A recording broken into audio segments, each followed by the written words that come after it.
Welcome to the Month End, a CPG community chat. The Month End will provide emerging CPG brands real-life knowledge into the accounting, finance, and operational world. Our guests will be key stakeholders from those same brands, as well as other key contributors to the industry, which all have vast experiences and insights that will be shared with the audience.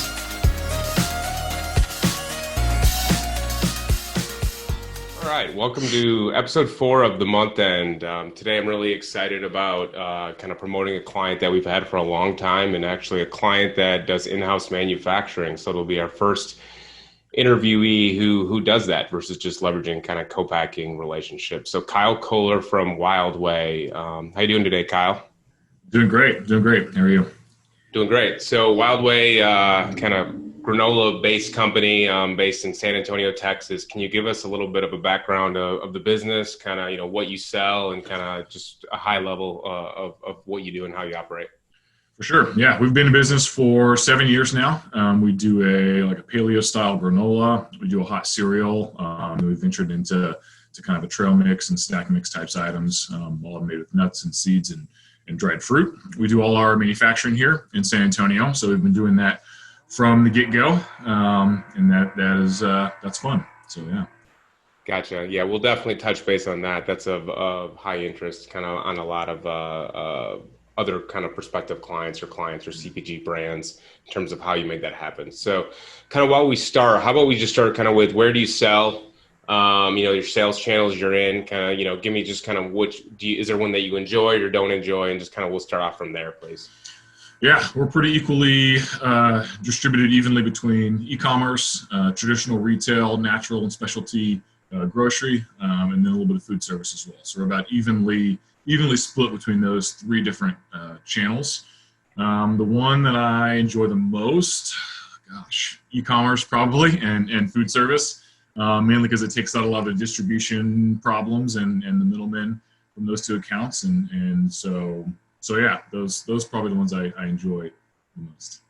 How do you, clearly you got distributors within the natural food space and how you deal with that. Clearly, if you look at kind of how deductions are handled within those, entities, the Unifies, the KEs of the world, from your perspective of growing this business for the last 7 years and the growth that you guys have had, do you feel it's required to go into distribution, or do you see kind of an opportunity for some clients to kind of just go direct to e-com, leveraging kind of their website and or Amazon along the way? Yeah, I mean, I feel like retail will always be there, and it's always important to have a presence in retail. But I don't necessarily think that distribution necessarily should be the first or the only way. Obviously, I think that there's a lot of other avenues to reach customers, both from an e-commerce perspective and different food service channels, different grocery outlet channels. So I definitely don't think distribution is the end-all be-all that it was, say, 10, even 5 years ago. I think it's definitely one channel that obviously should be considered. But as far as the optimal channel, I think it's dependent on the company and your business model, and I think it's a lot dependent too on how you produce and the amount of cash that you have to be able to handle distribution as well, because it can be relatively expensive. Definitely. How do you kind of assess the success of each sales channel? So how do you consider the profitability, or how do you kind of manage specific kind of metrics within each one of those channels? And I guess, do you, at the end of the day, typically, we report by sales channel for you from a profitability standpoint, but kind of how do you look at each one of those? Because they're each kind of their own little strategy of how to operate within them. Yeah, for sure. I mean, you said it really well. Profitability is a big part of it. So understanding the profitability of each sales channel, understanding what drives that profitability as well is incredibly important. Obviously, the things that drive profitability in e-commerce are going to be different than the things that drive profitability through distribution, and it will be completely different from what drives profitability in food service. So profitability, obviously understanding those different metrics that drive it are huge. And obviously with distribution, in-store promotions, and all the ins and outs of distribution spend, the nickel and diming of distribution can have a huge impact on profitability. And so understanding that and taking those things into account when you start getting into distribution pretty heavily is incredibly important. But also understanding that you're going to deal with a lot of similar expenses on the e-commerce side as far as advertising is concerned. It's not as simple as just putting up a website and crossing your fingers, right? So, and what a lot of people don't realize is they want to jump into e-commerce because the margins are higher there, but at the end of the day, a lot of times the margins in e-commerce might be your lowest margins because the spend that you have to spend on advertising in order to get noticed, in order to get those sales. So it's things that a lot of people don't think about when they want to jump into D2C or jump into e-commerce. Hey, I'm going to make so much more money doing it this way. And at the end of the day, they realize the amount of money they have to spend to get those sales can sometimes outweigh the benefits of the additional margin. So it's understanding the drivers of profit in each one of those sales channels. And a big one for us is just to diversify as well. We've been really big on diversifying in each one of those sales channels. And right now we're pretty evenly split in our sales from e-commerce to traditional grocery to food service. And I think that's incredibly important. Just because each one is going to fluctuate, have its ups and downs, especially this year, given what happened this year, the pandemic and the ups and downs that it created. And I think we wouldn't have come out of it nearly as well as we did if we had been so heavily weighted in one of those three channels versus split. Yeah, definitely. No, we've with our array of kind of clients, some of them were in e-com that decided I need to get in there right away because that's what's going to be the lifeblood of kind of sales the next kind of several months, and who knows how long this is going to exist. So yeah, one kind of question is from an Amazon perspective. So clearly, yeah, I guess to step back, to respond to your commentary, one of the things that I've seen CPG brands not look at is the advertising spend, right? They factor in like, oh, my margins are high up there. And, but after you factor in what you sell on your website, whether it's Shopify or WooCommerce or whatever, like what you discount to clients, right? So you're discounting your customers of that. You got to factor that in, as well as then, I'm spending $100,000 on advertising to drive $200,000 of revenue. So you need to kind of always factor in the advertising, function along the way in that spend. Additionally, with Amazon, clearly, with Amazon kind of FBA and the fees of, leveraging their website, just the sales fees plus the inbound inventory, things like that, you guys fulfill on your own, right? We do. Yeah, we do. Okay. So have you always done that, fulfilled on your own? And if not, like, when did you decide to do that, and how has that gone? Yeah, no, we've always fulfilled our own through the Amazon channel. I mean, we were kind of lucky enough to start selling on Amazon, gosh, I would say pretty early on, maybe a year, not even a year into our business. We decided, hey, let's try to sell something on Amazon. This was when, you really couldn't find a whole lot of food on the platform. And so I think we got really lucky to start so early, because we were grandfathered into a lot of, I think, policies that people don't get privy to now if they just start and open up a seller account now. And so we were fortunate enough to start really early, and have always fulfilled early, always fulfilled our own products from the beginning. And it's just the control, being able to have that control and making sure that we're not out of stock. So Amazon has algorithms that really, really hurt you if you have products that are out of stock, or if you don't get products from customers. They're so customer centric. You've got to deliver on time. You've got to deliver your product to Amazon's warehouses on time so they can deliver it to the customer on time. And you really get hurt, both in search rank and as a rank as a seller if you don't deliver on time. So being able to have that control has been really important for us, because I know that it's a metric that's really important to Amazon, and it really helps. So Interesting.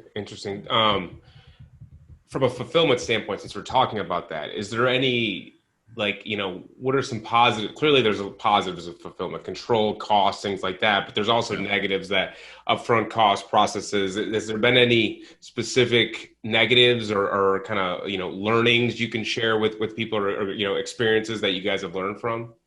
For sure. I mean, I think the big one for us, not necessarily on the Amazon side, but from our own direct-to-consumer business, I think the biggest thing that we've learned is, I mean, and it goes hand in hand with Amazon. I mean, we call it the Amazon effect, right? Everybody expects product to ship in 2 days, and they expect it to ship for free, and they expect to get it there quick. And so, we can't compete with the amount of money that Amazon loses on shipping every year. Like, we'll go out of business, right? Yeah. But our customers still expect that. They still expect product to be shipped out that day.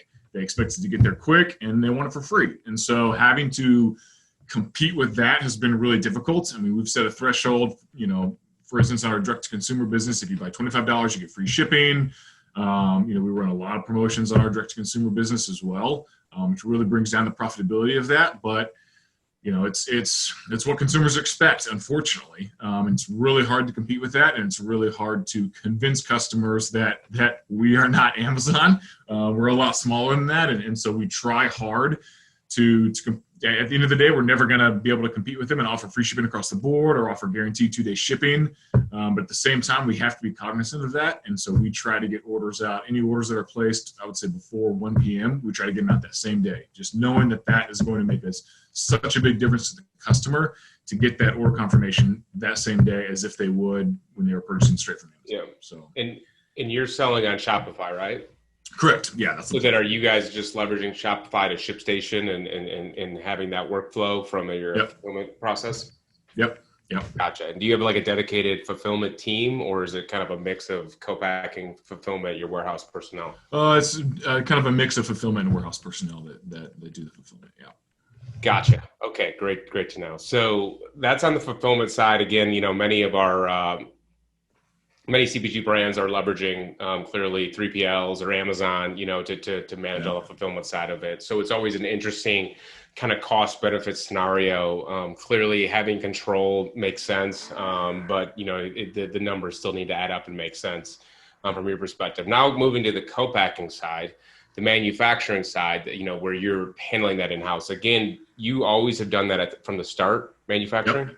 Yep, we've always done it from the beginning. Yeah. So how did you make that decision? How did you make that work? Clearly there had to be equipment you had to buy because, a lot of, like we always kind of tell people, or, my recommendation to a lot of people is keep it simple, right? And start fresh and leverage kind of experts in different aspects of the business. So then you can focus on brand development, core operations, growth until you kind of get it, refined, and then you can kind of grow and tweak or add in specific in-house functions. But how did you make that decision up front? And then how did you make it work to get the capital for the equipment and everything that you needed to do to make the granola? Yeah, absolutely. We've always done, like you said, keeping it simple has always been our model from the beginning. And so we've always just started out with getting the least amount of equipment and things possible until we were just busting at the seams and couldn't do it anymore, and then grow a little bit from there and a little bit from there and a little bit from there. It was never our intention from the beginning to do everything in-house. It just kind of happened that way when we were really, really small and probably just selling in, I would say maybe 100, 200 stores maybe when we were super small. We got approached to co-pack a private label product for a large private label customer, and their main requirement was that we couldn't outsource the manufacturing. We had to do it in-house. And this was going to maybe, 8 to 10x our revenue at the time, just making this one product for this one customer. So without really having any idea how we were going to do it, or having the money to do it or the equipment to do it, we just said yes and said we'll figure it out later. So we, typical entrepreneur, right? Yes, and then we'll figure it out. Yeah. We'll do it. No problem. You can do it. It's easy.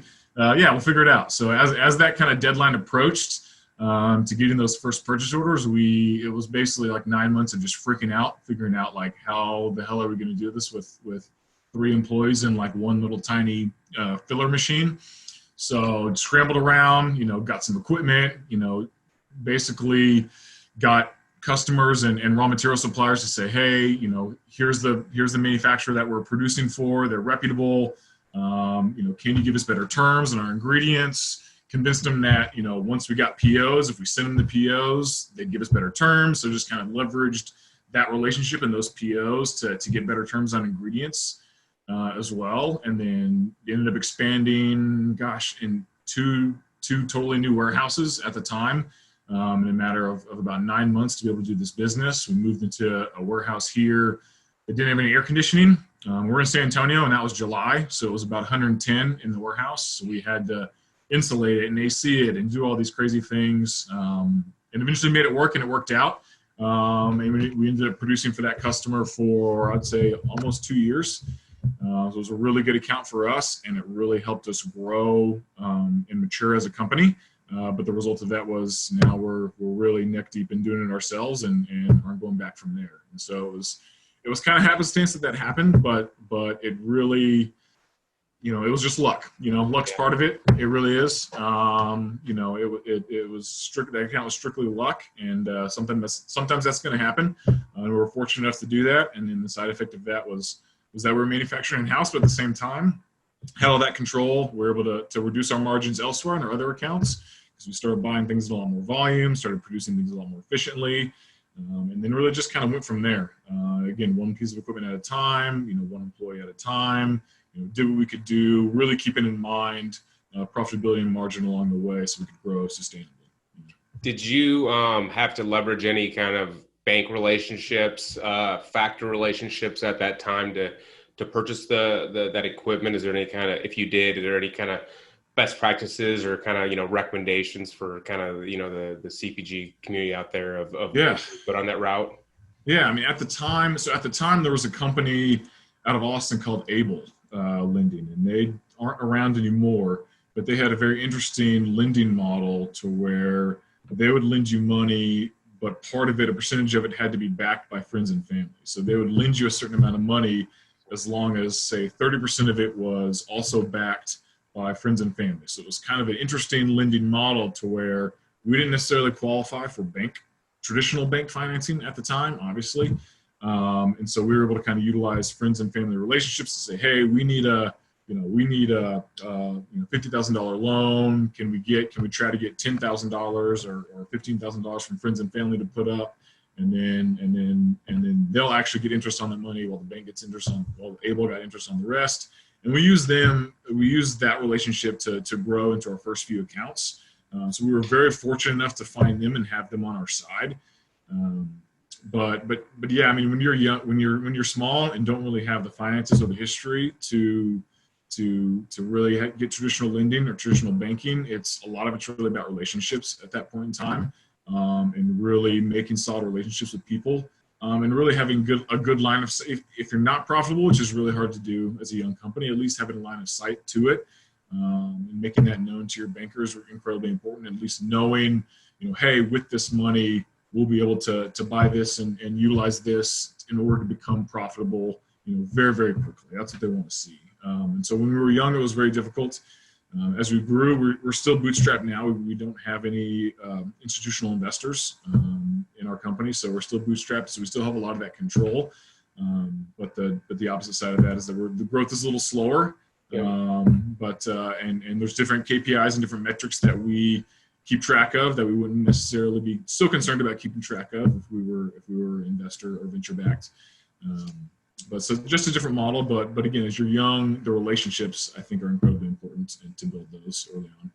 Yeah. So you leveraged kind of that situation with that lending company, and yeah. I'm assuming you kept touch with local banks or banks in the area, and then after a specific time, you were able to create relationships with them and get a lending relationship. Is that correct? Yep. So again, very early on, we created relationships with different banks. And so when we would go back to them year after year, we'd say, hey, we might not still be lendable yet, but here, look at our sales. Look at where we're at. Look at where we're growing. Do the same the next year, the same the next year, the same the next year. So by the time, the fourth or fifth or sixth year of our business rolled around, we'd go back to those bankers and they're saying, hey, yeah, you weren't really lendable, but man, you keep coming back to me and your sales keep increasing. That's a good sign, and so, yeah, we'll help you out. We'll give you some debt financing because, I know you're good for it. You obviously have a really good track record. And so for us, we knew once we kind of got to the point to where we knew we weren't really going to take on any venture funding or investor funding, and we knew that debt financing was what we wanted to do. To grow, it just became a different business for us, right? Profitability became a much bigger focus. Liquidity became a much bigger focus. A lot of those ratios became a much bigger focus for us in order to become bankable, because we knew that that's what the banks were going to look at. Right? Yep. They're not necessarily concerned with top line sales at the expense of being unprofitable every single month. Right. That's not necessarily what they're going to want. They're going to want to know that you can pay them back. So yep. That was a big focus for us for years and years and years, and we kind of milked that, and then went to a bank and said, look, here's our history of being able to pay people back and history of profitability, and that helped tremendously in those relationships and being able to acquire debt to grow. Yeah, it's never too early to start a relationship with a bank. Local bank, regional bank is always kind of the best to start with at that level, because they get that face-to-face interaction, show them your improvements every year, show them your wins, show them your losses, and kind of explain, how they can help you kind of grow. But do understand, if it's a debt financing situation, they care about getting paid back. They don't care about you scaling 15x at the at the stress of cash, not paying Right. their loans. So it's an interesting kind of perspective when you have kind of VC funds or institutional investors, like they want the huge buyout, right? They don't want that kind of just that cash payback. So just understanding that relationship and what they look for, and try to tweak your strategy at that point to that, and then it allows you to kind of move forward. So very interesting there. So I want to kind of move back to this whole kind of inventory management, in-house manufacturing, fulfillment process. So you use Deer Inventory as your kind of inventory management solution. How do you handle understanding when you have to purchase inventory, right? So you're purchasing a ton of raw materials, right, directly. They all get shipped to your facility. How do you manage kind of that, the reordering of it? How does cash flow factor into it? Kind of just walk through your process of managing inventory, reordering inventory, and all that stuff. Yeah. I mean, it's really simple. I mean, we don't have really complicated processes or systems in place. It's really just we have our production team do an inventory check weekly. We work to keep about 2 weeks worth of raw materials and goods on hand. So not to have too much cash tied up in raw materials, but enough to where, if there was a hiccup in the supply chain, we'd have enough to fulfill customer needs for a few weeks. And so we try to manage both sides of it, right? We want to be able to prepare for the worst case scenario, but at the same time, cash is always king, and the bank doesn't care if I have $10,000 in walnuts sitting in my warehouse. They want that $10,000 in my bank account. So just again, being able to leverage kind of both sides of those, and know that yes, cash is important, but at the same time, we need to be cautious that we need to fulfill, make our customers happy as well, and fulfill all those orders. And so it's really not a complicated process. We just, we don't deal with a ton of ingredients. We have backup suppliers for just about everything, in case something goes awry. Some ingredients we import direct ourselves. And we're really not purchasing a ton of volume of some ingredients, but we've been able to shave off a lot of margin points by working direct with manufacturers, direct with growers for certain ingredients, and that's really helped a lot. Getting those direct relationships with a walnut grower, with a date grower, and establishing those direct relationships, even when you're small, because it's those supplier relations are just like bank relations, right? You might go to them and say, hey, I need a pallet today, or hey, can you do half a pallet for me? And they're gonna say, oh yeah, yes, I'm sure I can. But then the next time you come around, you need 2 pallets, and the next time it's 4, and then the next time you come to them, you're asking about truckload pricing. Same as a bank, they're going to be like, man, you've really grown. This is great. And you've established a really good relationship with a really reputable supplier that is going to give you quality product.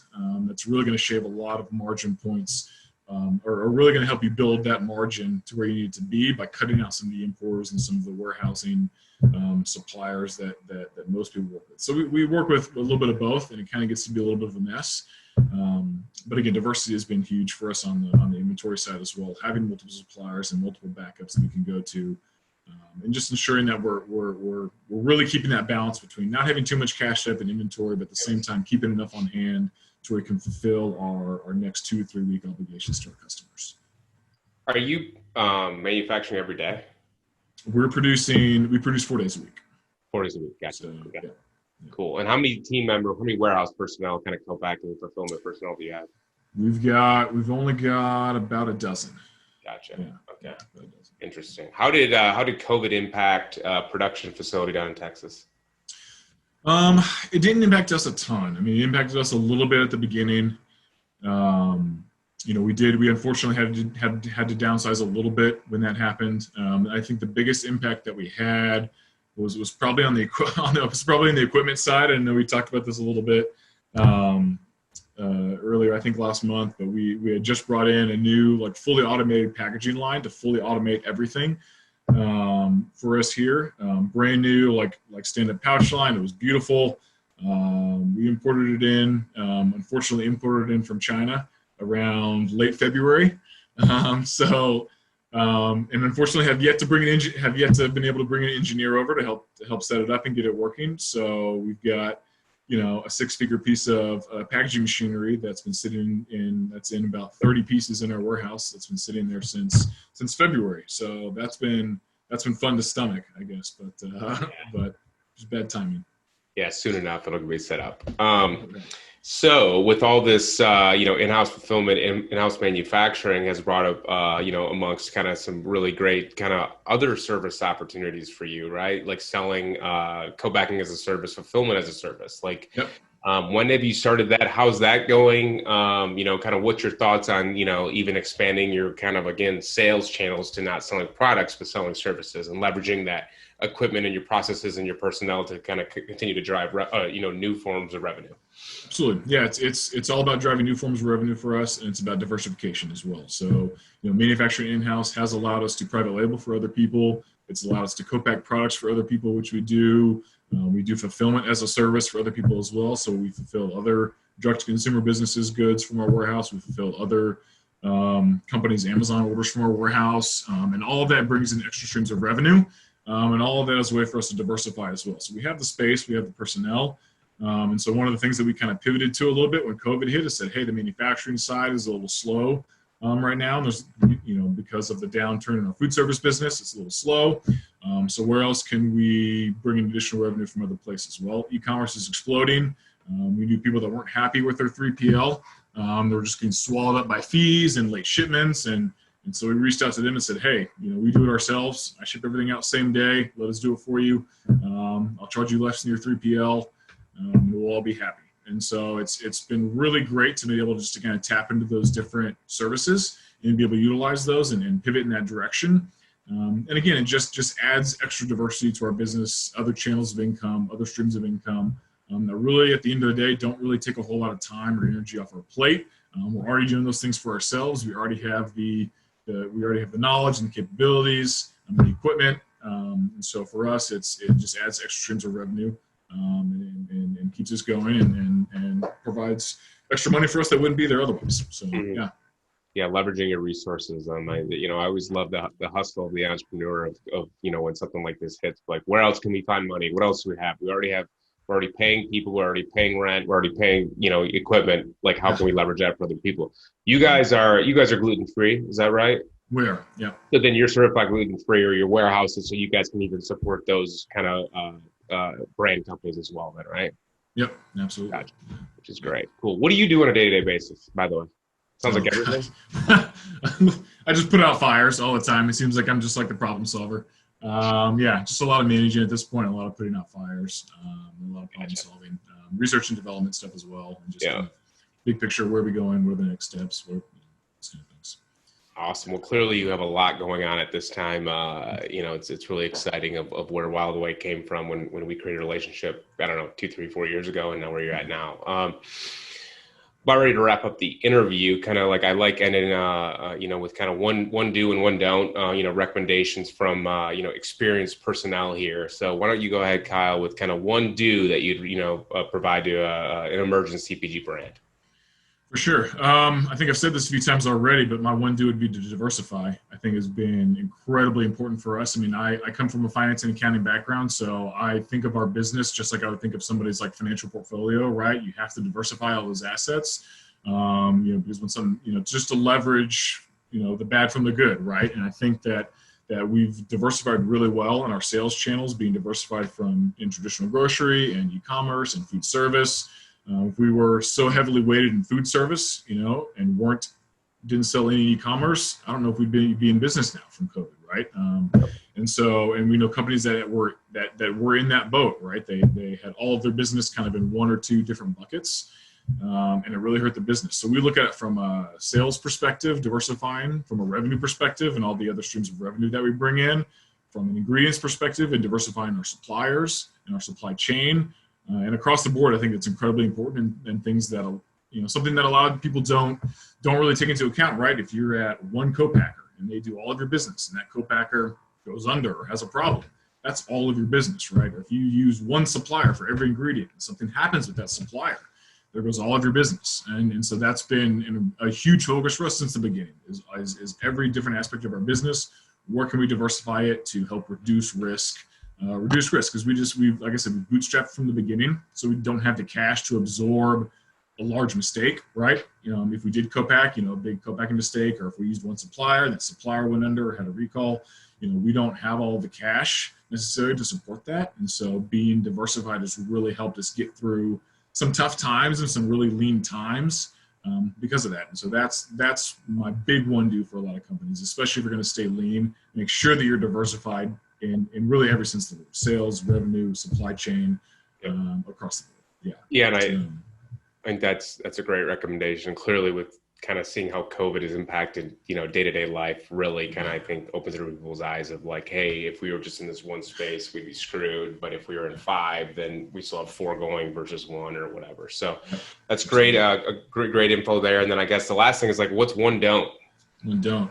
I think one of the biggest lessons for us, this isn't necessarily from a finance and operations perspective, but just to not shortchange your happiness when it comes to growth and running your company. I think there's a lot of, especially in this business, there's a lot of people that like to tell you how you should run your business and how it should be done. And hey, you should have this margin, you should sell to this retailer, and you should raise this amount of money, and you should do this, go this way, and do this route. And we did that for the longest time, right? We tried to run our business like everybody else, told us we should be running our business, right? Oh, you shouldn't be profitable. You should sell to this companies, and do all these different things. And it really made us miserable in the long run. And I think the day that we sat down and said, hey, we're going to run a business like we want to run it. I'm going to produce the products that I want to produce, and make the amount of money I want to make, and not deal with this, supplier if they're not going to work with me, not deal with this distributor if they're not going to make it a win-win relationship, and just run a business like we wanted to run it. And we're so much happier, right? I mean, the growth is a little different. The growth is a little slower. We're not growing gangbusters, 10x every single year, and just blowing out into, you can't find our products in 30,000 retailers, right? But we're really happy doing what we do. And I think that's something that a lot of people kind of push to the side, especially early on in their business when they're so sales focused and so growth focused. You can, in the end of the day, you can run $100 million company, but be absolutely miserable doing it. And it took us far too long to kind of realize that this was our business and we wanted to run it how we wanted to run it, and it made us a lot happier. So No, I think that's great. That's a great recommendation as an entrepreneur myself, and running, Accountfully for the last, 8-9 years, similar time frame as you. It's, you understand, and you have to make kind of pivots and decisions and understand like, hey, like if I keep doing this, I'm burning out, or kind of what was the whole reason I did this was for flexibility. Well, what does that mean versus, is 100 hours a week really flexible, or is it flexible because you can kind of, work your life or change your kind of hours kind of abnormally or move along, right? So, but no, I think that was all great information. I really enjoyed the conversation, Kyle. I think this is really, really great information for people related to, especially the kind of understanding kind of the in-house kind of decisions or how you made it happen and things like that, because I think it's a huge opportunity for people if they can make it work. Clearly there's risk on both sides of the puzzle, but that's why the founders of the specific CPG brands, or, the brands out there, can make those decisions. That's why, they're doing it, and then they can figure it out. I think at the end of the day, what I've heard from you is, every scenario or situation that's come to the, table for you, and your team, like you identified how to take advantage of that, right? And look at it as an opportunity versus a negative, and figure out like, okay, this is where it's at. We got to move forward and figure out how to make it happen. And then at that point, that's when the kind of, that you separate the good entrepreneurs from the bad entrepreneurs, I believe. Like you have to figure out, problem solve, work hard, make connections, network, shake hands, and just figure it out. So at the end of the day, man, I really appreciate your time. Can you give a little bit of, love for Wildway? Where can we find Wildway? Where can we buy it? What should we buy? What's your favorite product? Gosh, probably the easiest place to buy it across the country is Amazon, I would say. You can find us in H-E-B here in Texas, or Wegmans up in the Northeast, and scattered in Whole Food stores across the country. Currently, our holiday flavors are gingerbread flavor. It's probably one of our best sellers, and a portion of the profits go to support the Texas Parks and Wildlife here, helping people get back out into our national parks and Texas parks. Getting back in the outdoors and enjoying that, especially important after the kind of year we've had here. So gingerbread, I would say, is my favorite, and purchase that. Go online, go on Amazon, go on our website and purchase it, because the portion of the profits go to a good cause and support a good company. That's awesome, Kyle. Yeah, I've had your granola. It's awesome. So again, thanks again. I hope you all enjoyed the month end podcast here, episode 4 with Kyle Koehler from Wildway. Go check it out. Go buy their granola, and hopefully you learned some good knowledge and information on this. Thanks again, everybody. Have a good one.